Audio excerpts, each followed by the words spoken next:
Just a few hours ago, the political landscape of the United Kingdom was shaken to its core. Nigel Farage stood up in Parliament and sparked a genuine institutional shockwave.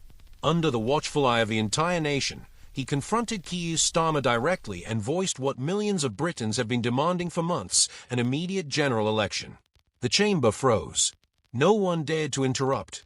For the first time in years, someone had the courage to say aloud what so many citizens believe, that the long-standing balance between Labour and the Conservatives is over. Farage didn't just deliver a speech. He launched a direct challenge to the status quo. Reform UK is no longer a fringe alternative. It has emerged as the fastest-growing political force, with its impact now felt at the very heart of Westminster. Speaking with clarity and confidence, Farage accused the current government of having severed all ties with the public. He argued that neither Labour nor the Tories hold the legitimacy to govern after years of broken promises and political stagnation. His message was unambiguous: this government lacks a mandate, lacks public trust, and is disconnected from the people it claims to represent. The reaction was swift. Labour MPs looked visibly uncomfortable, while the Conservative benches fell into uneasy silence. Farage laid bare truths that had long been buried beneath official spin and media bias.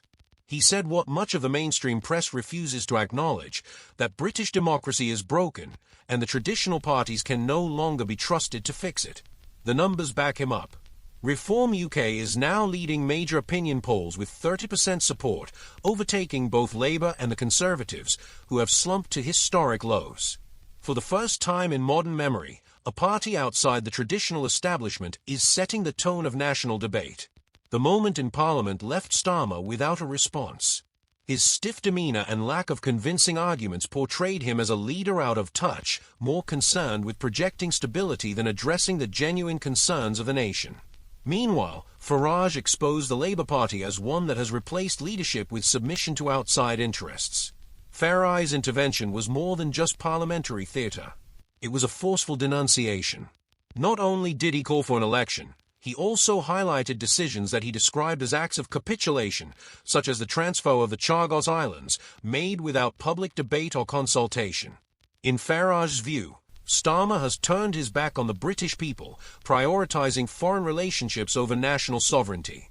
His words resonated deeply with those left behind by the system: pensioners struggling with inflation, working families burdened by rising costs, and veterans who no longer recognise the country they served. They didn't see a typical politician. They saw someone voicing their anger with clarity and purpose. While some in the media have dismissed Reform UK as a passing protest or political anomaly, the growing public support tells a different story. This is not a temporary surge. It is the result of years of neglect, building frustration, and a population no longer willing to be ignored. There is now a tangible sense of unease in Westminster. What began as whispers of discontent has become a direct challenge to the political establishment. The old power-sharing arrangement between Labour and the Conservatives is crumbling, and the usual attempts to discredit Farage with labels and smees are losing their power over a public that has stopped listening to excuses. Farage's address was not a one-off outburst. It marked the beginning of something much deeper. He transformed widespread frustration into a political statement. He made it clear that the old formulas no longer apply, and that millions of Britons are prepared to reject the system that has failed them. In contrast to Starmer's evasions and the Conservatives' growing irrelevance, Farage presented himself as a bold alternative, offering not slogans, but a call to take back control of the country. He didn't speak in polished soundbites. He spoke with conviction and anger that felt justified. The public response was immediate. Support for Reform UK continues to rise, not because of advertising, but because Farage is striking a chord with a simple truth: people are tired. Tired of being ignored, of paying the price for decisions made by an elite detached from everyday struggles, of watching their communities change without their consent. The moment Farage created in Parliament wasn't just a criticism, it was a turning point. This isn't about swapping one party for another. It's about rejecting a failed political model entirely. In the face of a static Parliament, his message lit a spark that could alter the nation's direction. Today, Britain is not facing an ordinary election. It is standing at a historic crossroads.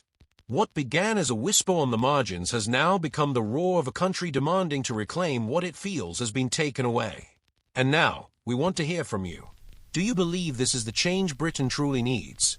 Or do you still place your faith in the traditional system? Leave your thoughts in the comments. We're listening. And if you haven't already, subscribe to the channel and hit the bell icon so you don't miss our next in-depth breakdown of what's really happening at the heart of British politics.